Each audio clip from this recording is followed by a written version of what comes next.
Tem lugares que a gente passa todo dia, mas nunca entra, até o dia em que precisa. E quando esse dia chega, você descobre que algumas portas nunca deveriam ser abertas. Essa história aconteceu há 3 anos, numa cidade pequena do interior, daquelas que todo mundo conhece todo mundo, onde as notícias se espalham rápido e os segredos ficam guardados por gerações. Dona Ivone era conhecida por todos ali. Não porque fosse importante, não porque tivesse dinheiro, mas porque estava sempre lá. Toda quinta-feira, desde que eu me lembro, ela montava a barraca dela na feira. Mesmo as frutas, mesmo lugar, mesmo sorriso cansado de quem acorda às 4 da manhã para trabalhar. Ela tinha uns 60 anos, cabelo grisalho sempre preso num coque, mãos calejadas, roupa simples. Ela não falava muito. Não era daquelas que fica conversando com todo mundo. Mas ela cumprimentava. Perguntava dos filhos das pessoas. Lembrava dos nomes. Lembrava se você tinha comprado mamão na semana passada. Sabe aquele tipo de pessoa que faz parte da paisagem? Que a gente só nota quando falta? Pois é. E numa quinta-feira de março, a barraca dela não apareceu. No começo, ninguém deu muita bola. Sabe como é? Deve estar doente, deve ter ido resolver algo na cidade, deve ter acontecido alguma coisa com a família. A vida continua, as pessoas compram de outro, mas na outra semana, nada. A barraca dela continuava vazia. E aí começaram os comentários. Alguém viu a Ivone? Será que ela mudou de cidade? Será que parou de vir na feira? Foi a dona Marlene, que vendia pano, quem levantou a primeira suspeita. Ela disse que achou estranho, porque a Ivone nunca faltava. Nem quando estava chovendo, nem quando estava doente. Ela sempre aparecia. Sempre. E foi quando o filho dela apareceu na feira. Ele estava perguntando, procurando, andando de barraca em barraca. Alguém viu minha mãe? Alguém sabe onde ela está? E foi aí que o clima mudou. Porque quando a família procura, é porque não sabe onde a pessoa está.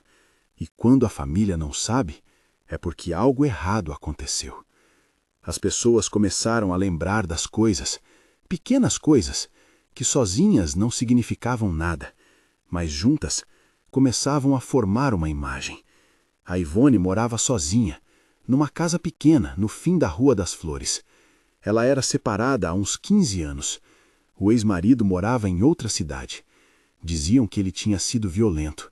Diziam que ela tinha saído de casa com a roupa do corpo. Diziam que ela nunca mais tinha querido contato com ele. Mas eram só boatos. Ninguém sabia ao certo. O filho dela morava na cidade vizinha. Trabalhava como mecânico. Visitava ela de vez em quando, mas não todo dia, não toda semana. E a última vez que ele tinha falado com ela tinha sido há 10 dias. Por telefone. Ela tinha dito que estava tudo bem, que ia na feira na quinta, que depois ligava para ele. Mas não ligou.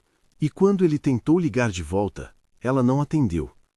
No começo, ele achou que o celular dela tinha descarregado ou que ela estava ocupada.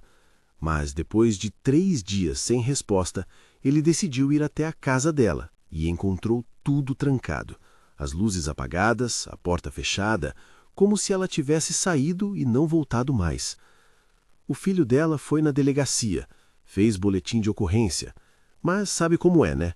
Mulher adulta, separada, sem sinais de arrombamento, sem sinais de luta. Ela pode ter viajado, ela pode ter ido visitar alguém, ela pode ter decidido sumir. Mas o filho sabia. Ele sabia que a mãe dele não faria isso, não sem avisar, não sem deixar um recado. Ele começou a perguntar para os vizinhos. A dona Cida, que morava do lado, disse que tinha visto ela na terça-feira à noite, chegando em casa, normal, como sempre. Mas na quarta de manhã não viu ela sair. E achou estranho, porque a Ivone sempre saía cedo. Sempre. O seu Joaquim, que morava do outro lado, disse que ouviu um carro parando na frente da casa dela. Era tarde, devia ser umas 11 da noite. Ele não viu quem era, só ouviu o barulho do motor. E depois, silêncio. Ele achou que era visita e não deu mais bola. Mas agora ele não tinha certeza.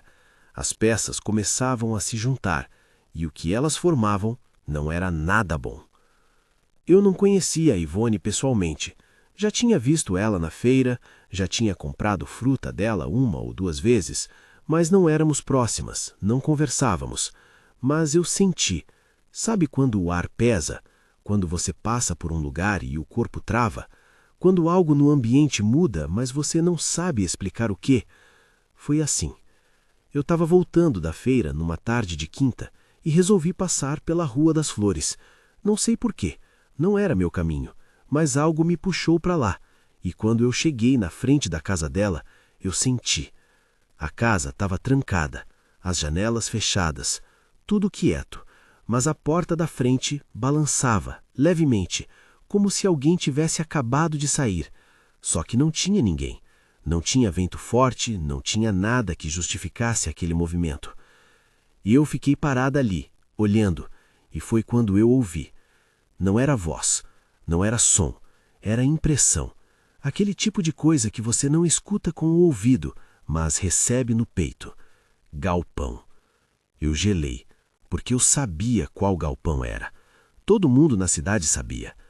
No fundo da Rua das Flores, depois das últimas casas, tinha um terreno abandonado, e nesse terreno tinha um galpão. Um galpão velho, de metal enferrujado, portão de ferro, janelas quebradas. Todo mundo sabia que aquele lugar existia, mas ninguém ia lá. Não era só porque estava abandonado, era porque, bem, tinha história. Fazia uns 20 anos, o galpão tinha sido de um homem chamado Severino.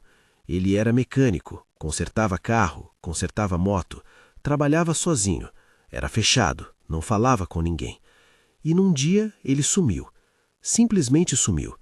Deixou tudo para trás, ferramentas, carros, o galpão aberto. As pessoas acharam estranho, mas ninguém foi atrás. Ninguém investigou. Porque ele não tinha família, não tinha amigos, não tinha ninguém para sentir falta. E o galpão ficou lá, abandonado. Com o tempo começaram as histórias. Diziam que quem entrava lá ouvia coisas, diziam que tinha um cheiro estranho, diziam que à noite, às vezes, saía uma luz de dentro. Mas ninguém confirmava nada, porque ninguém tinha coragem de ir lá confirmar. E o lugar foi ficando cada vez mais esquecido, cada vez mais evitado, até virar parte do cenário. Aquele lugar que a gente passa perto, mas nunca olha direito. Quando aquela palavra veio na minha cabeça, galpão, eu soube que tinha que ir. Não queria. Meu corpo inteiro dizia para eu não ir. Mas eu sabia que se eu não fosse, ninguém ia. E se ninguém fosse, a Ivone ia continuar desaparecida. Eu voltei para casa, peguei uma lanterna e esperei escurecer. Não sei por que esperei escurecer. Talvez porque eu não quisesse que ninguém me visse. Talvez porque eu tivesse medo do que ia encontrar. Ou talvez porque eu sabia que tinha que ser de noite, que era assim que as coisas tinham que acontecer. Quando chegou umas 8 da noite, eu saí. A rua estava vazia, só o som dos cachorros latindo longe. Eu andei devagar, o coração batendo forte, e quando eu cheguei na frente do portão, eu parei. O portão estava entreaberto, não muito, só uns 10 centímetros, o suficiente para uma pessoa passar. E eu senti de novo. Aquele peso, aquele frio subindo pela nuca, aquela sensação de que algo estava errado, muito errado. Mas dessa vez tinha algo mais, tinha um cheiro. Não era podre, não era forte, era sutil, mas era errado. Como se o ar ali fosse diferente, como se o lugar tivesse uma energia própria. E essa energia não era boa. Eu empurrei o portão. Ele gemeu. Um som metálico agudo que cortou o silêncio. Eu entrei. Lá dentro era escuro, mas dava para ver.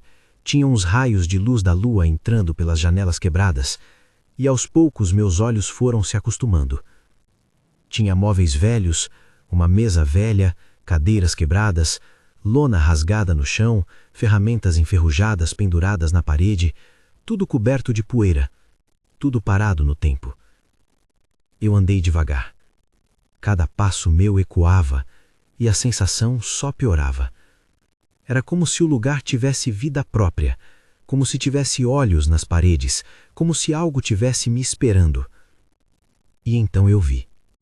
No fundo do galpão tinha uma porta de metal, pequena, baixa, e tinha um cadeado novo, brilhando, completamente diferente de todo o resto. Por que alguém colocaria um cadeado novo num lugar que ninguém usa há 20 anos? Eu cheguei mais perto, e foi aí que eu vi as marcas no chão. Marcas de arrasto, recentes, como se algo pesado tivesse sido arrastado até aquela porta. E o cheiro ficou mais forte. Meu corpo inteiro travou. Minhas mãos tremiam, porque eu sabia que ela tinha estado ali, e talvez ainda estivesse. Eu não forcei a porta, não tentei abrir o cadeado, porque eu sabia que se eu abrisse, Eu ia ver algo que não tinha volta, e eu não estava preparada para isso. Ninguém está preparado para isso. Eu saí, rápido, quase correndo, o coração disparado, as mãos suando, e quando eu cheguei na rua, eu respirei, como se tivesse ficado sem ar esse tempo todo. Eu liguei para o filho dela, expliquei onde eu estava, o que eu tinha visto, e ele disse que ia chamar a polícia, que ia até lá, que eu não precisava voltar. Mas eu voltei, porque eu precisava saber, precisava ter certeza. Quando a polícia chegou, eles arrombaram o cadeado, abriram a porta, e o que eles encontraram lá dentro, não vou descrever, não vou dizer em detalhes, porque algumas coisas a gente não precisa imaginar. Mas vou dizer o seguinte: Dona Ivone estava lá, e ela não estava sozinha. Não foi o ex-marido, não foi um estranho, foi alguém da cidade, alguém que todo mundo conhecia, alguém que passava despercebido, alguém que trabalhava, que cumprimentava, que vivia uma vida normal e que no silêncio da noite fazia coisas que ninguém imaginava. Dona Ivone tinha sido levada na quarta noite pelo homem do carro e tinha sido deixada naquela sala, trancada, esperando. E ninguém ouviu, ninguém viu, ninguém desconfiou, porque ele sabia que aquele galpão ninguém ia. Ele sabia que aquele lugar era seguro. E ele usou isso, usou o medo coletivo, usou o esquecimento, usou o silêncio. Sabe o que mais me assombra? Não é o que aconteceu com ela. É quantas pessoas passaram por aquele galpão. Quantas vezes aquele portão ficou entreaberto. Quantos dias ela pode ter ficado lá, esperando, gritando, batendo na porta, enquanto a gente passava do lado de fora, sem ouvir, sem ver, sem sentir. Tem coisas que a gente ignora até não poder mais. Se você chegou até aqui, eu sei que sentiu. Deixa um like, não por mim, mas para que histórias como essa não sejam esquecidas, para que a gente lembre que o silêncio às vezes esconde o que a gente mais teme ver. E me diz nos comentários, você acredita que algumas pessoas têm pressentimentos sobre lugares? Você conhece alguma história de desaparecimento que nunca foi totalmente explicada? Se você fosse a curandeira, teria entrado naquele galpão sozinha? Você acha que a intuição pode nos alertar sobre perigos?